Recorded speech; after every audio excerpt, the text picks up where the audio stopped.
Hey, storytelling Ron. All right, we got to go through this.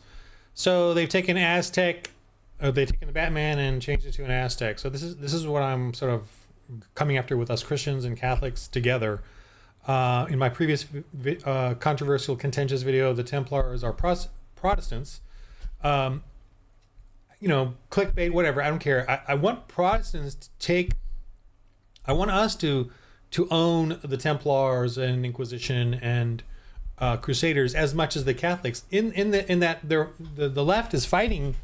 The left, the pagans are using those holy warriors against all of us as Christians. And here they're going to be doing the conquistadors. Let me just play. And it's just so ridiculous. And I'm really bummed that sort of the Catholics have to fight it, but we Protestants don't. And this is like dinosaurs. The pagans use dinosaurs to affect kids, and they use the Templar Crusade attacks and the conquistador attacks to go after young men, young adults. They use it to undermine their faith in Christ. It's the same tactic they use, with the dinosaurs, to undermine creation science and push evolution, even though it's crock. And I feel as Protestants and our Reformed Baptist Calvinist crazy guy here, we don't defend them, and I think we should. I think the Templars, Crusades, and I'm just not to. I don't go into that discussion anymore. But I love the conquistadors. These are the conquistadors they're using here, and this is the I don't know if I'm gonna get whatever, but this is pathetic, man. I'm just gonna scroll. They're showing the Aztecs here as a nice happy thing, and they argue, and of course they show the conquistador just kill the Aztec, whatever. Man, I have this huge book on it. I've done a little bit of research.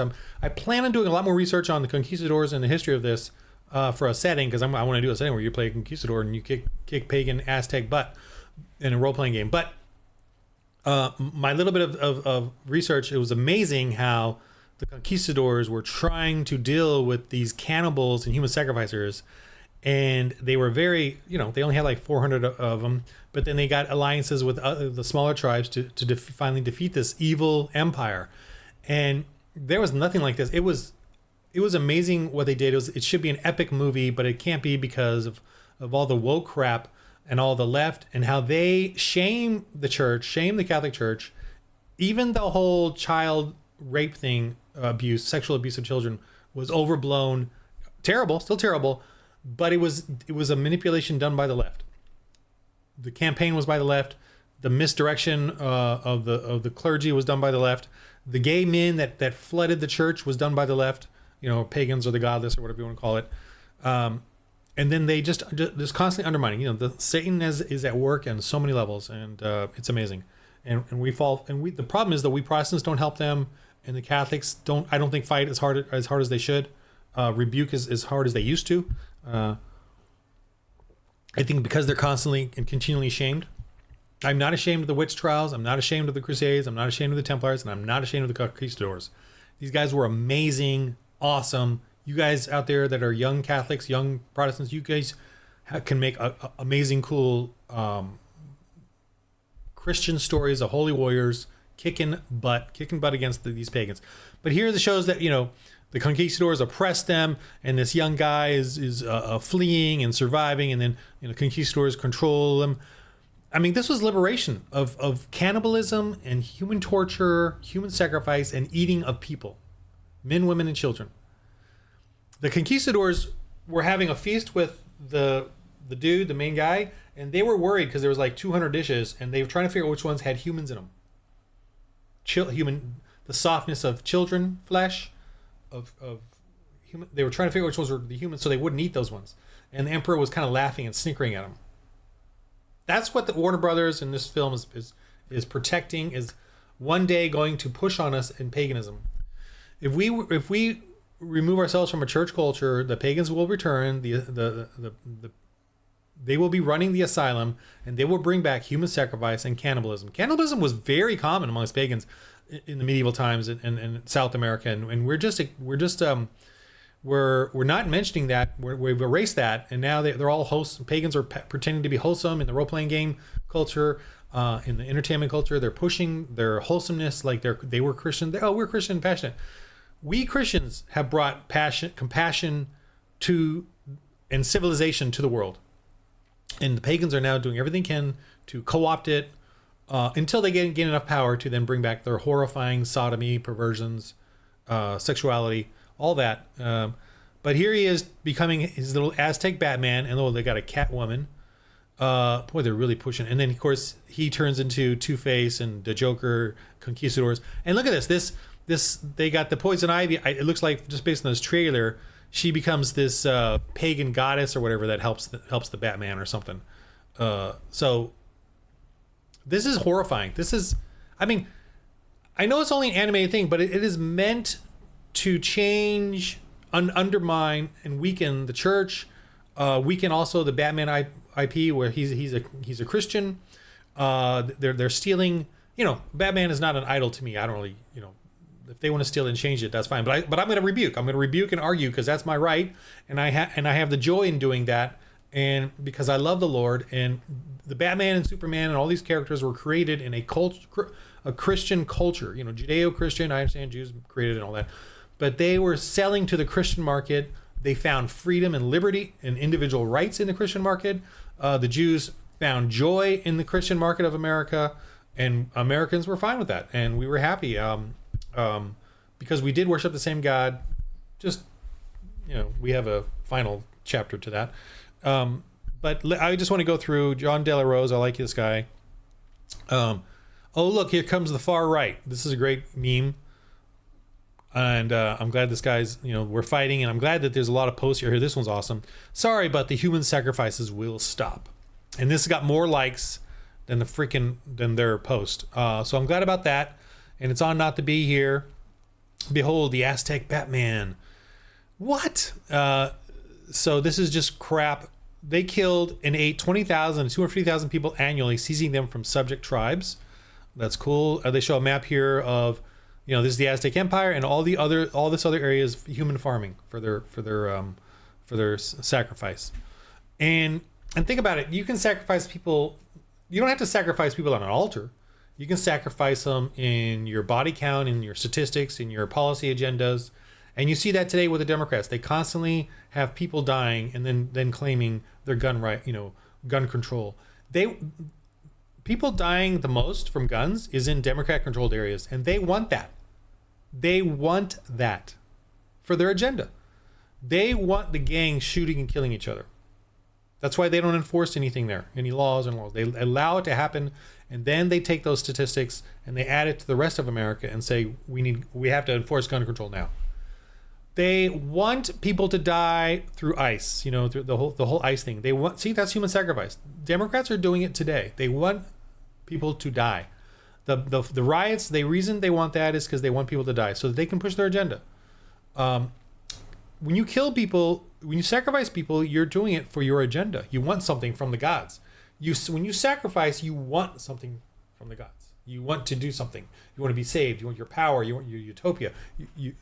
That's what the Democrats are doing today. And it's interesting too that the Aztecs designed their weapons not to kill, but to keep the people alive that they bludgeon, so that they can then go and eat their hearts and eat their bodies. And this is all proven. It's all in their writings and drawings or whatever. So, I would suggest watching Apocalypto. Is a really great film. I love that film. It's one of my favorite films. Apocalypto, showing that. And we have to fight this. We have to rebuke this crap.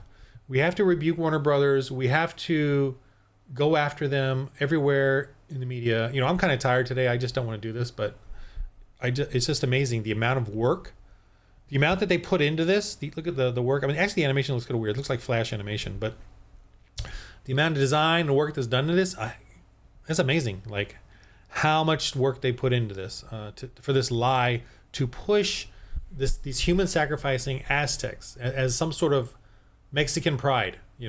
It's so pathetic that they're both Hispanic, the Aztecs and the Conquistadors. And if you actually look at it, they're actually facially and just biologically they're very similar. Like the Hispanics and the natives of South America have a very similar look. The Spaniards and the Middle Easterns and all that, whatever, and Asians, whatever to that point. But the culture of Mexico is half Hispanic and Spaniard and half native. So it's all mixed together. But the culture and history of Mexico is horrifying, actually, because of the continual slaughter during civil wars. They had a couple of civil wars there that millions of civilians were killed in. It wasn't just tens of thousands; it was millions. In 1920, they had a big civil war. 1910, 1920 had a big civil war. Over 1 million civilians died, and then 1 million combatants died. And then, of course, the fleeing into America. So the entire greater Mexican North is actually a really peaceful, wonderful place that's in America, and we got to keep it in America, because the killings going on in Mexico, even today, is still horrifying. The Catholic Church tried to make it Catholic, and the Conquistador tried to make it Catholic, but it did get taken over by Marxism. It did, and the Catholic Church was severely weakened. And today it's only sort of a nominal Catholic Church, a lot of Santeria, a lot of pagan Marxism, communism, socialism, a lot of atheism. That's the dominant. I always thought, that Mexico was Catholic, but it's not. They were wiped out. Every civil war that they had, the dictator or whatever would go and take out the church first. And the church would be allowed to reluctantly come in to help the poor, but kept in their in their spot, in their place. And I think they had like laws against they couldn't evangelize or anything like that. They had to like stay in their spot. So that's what I see about Mexico. Mexico is a failed state, a failed history, because of the Marxist takeover, the dictatorships. And remember, when Mexico did defeat them, they defeated a dictator. There was this claim for a while that Mexico did not have slaves. So like, we do not have slaves here, as when America did. But they were all slaves because it was a dictatorship. They didn't need slaves because they were all slaves. That's how pathetic that was. And of course, when we finally did defeat them, we were, I think, after the Civil War, and we were taking a land away from a dictator, and we were liberating all these people. We did not push them all back into Mexico. The Mexicans that were in the greater Mexican North area were liberated from the dictatorship and horrifying thing that was about to occur, another civil war, and they were now free to be Americans. So that was a liberation. Anyway, so this push by the left and by pagans and by same thing, by the way, we got to fight. We got to fight this, and keep everyone else keep fighting this. I hate these motherfuckers. That's kind of where I'm. My anger. There's my one bad word. MFers, man. This gets under my skin. But anyway, Jesus wins in the end. And this is a good thing or two about this. Let's look at this in a good light. This is exposing them and exposing the Aztecs for what they really were. And people are now talking about it. And the Conquistadors need their movie, man. They need their heroic movie, awesome movie. I implore the Catholics, the Hispanics, to make the awesome Conquistador movie.